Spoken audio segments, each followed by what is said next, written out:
Hey, I'm James from Smokin' Dad Barbecue, and today is all about reviewing pizza doughs. When it comes to pizza dough, there are millions to choose from, and they can really lead to some good results and sometimes disastrous results. But there is one instructor who rises to the top, which is Vito iacopelli. And so today I want to review his pizza dough recipe for the home, whether you're cooking inside or in the backyard. Vito has a couple recipes, but I'm going to do his most popular, which has nearly 7 million views, and give you sort of my thoughts on this pizza dough versus all the others that I've tried. But before we do that, we need to get some heat in our oven. So let's go build a fire, and then I'll take it back to yesterday, show you how this dough came together. Okay, let's get our oven ready. Start by cleaning out from our last pizza cook.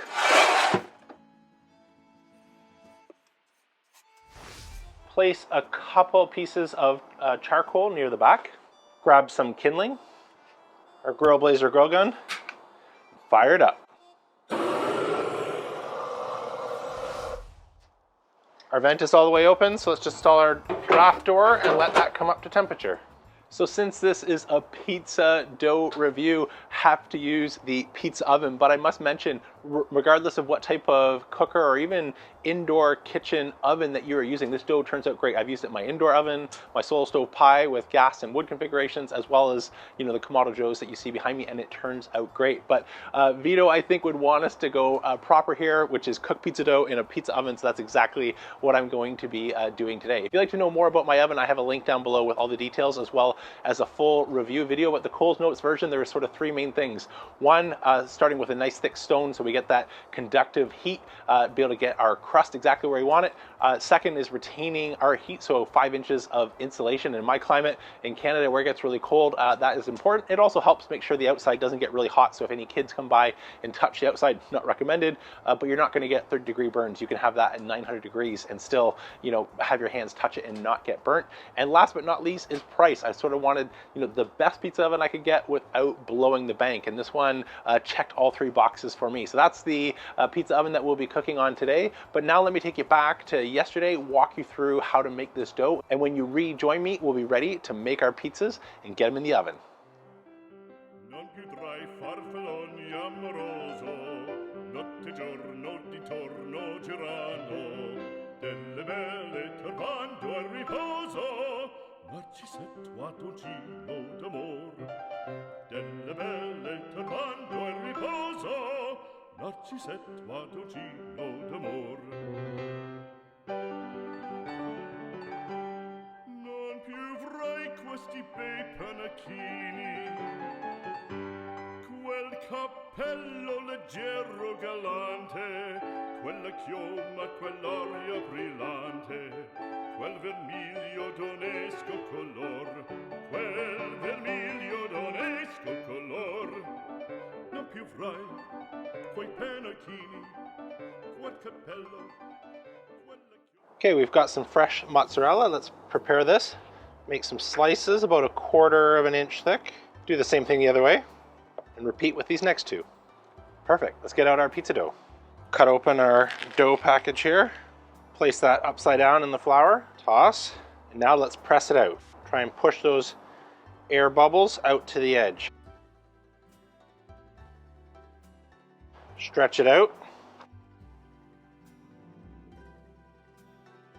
Add our sauce. Get a little bit of olive oil on our fingers and just put that on the outside around the crust.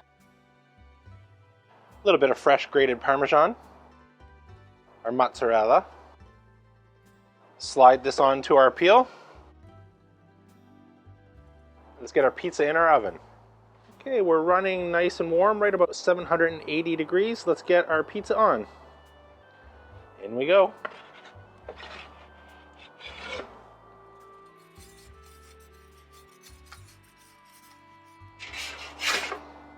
Let's get this over to the table, get our basil, slice it up, and dive in for our taste test. This looks good. Cook time on that at that temperature was about 1 minute. Let's see how we did. Nice leopard print on the bottom. Crunchy. Still soft. Vito, I think you might be onto something here. Let's dive in for our taste test. This certainly looks the part. Definitely worth 7 million views, Vito, just on how it appears. Let's dive in, give it the old taste test. Cheers. I don't know if you can see that. Structure is awesome. Anyways, let's see how it is.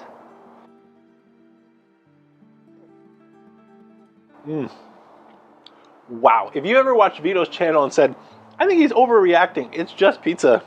It's not just pizza. This is outstanding. So I'm going to give Vito's pizza dough recipe a big 2 thumbs up, but I also will put down in the description and on the screen some adjustments that I would make just in terms of quantity. He mentions this is for a family recipe, but I got nearly 10 dough balls, so 9 full-size dough balls, along with 1 that was left over that I could still make into a bit of a panzerotti or breadsticks or something like that. And so there's just not many occasions for our family of 4 where 9 pizza balls are required. So I'm going to adjust the recipe only in terms of measurements, in terms of what we've now adapted for our family. We want to make a pizza or 2. Not only does it come together with even less work, you don't have 9 or 10 pizzas to worry about getting through, unless again you're doing a pizza party or something, in which case Vito's measurements are right on for the pizza party, and you'll be just doing pizza after pizza after pizza. And at these temperatures, that'd only take about 10 minutes, and you'd be turning out these winners. That's it for today, though. I'm James from Smoke Dad Barbecue signing off. Hope you really enjoyed it. If you did, please let YouTube know by smashing the thumbs up button, and let me know by hitting subscribe. That's it for today. I'll see you next time. Don't be afraid to fire it up. Woo.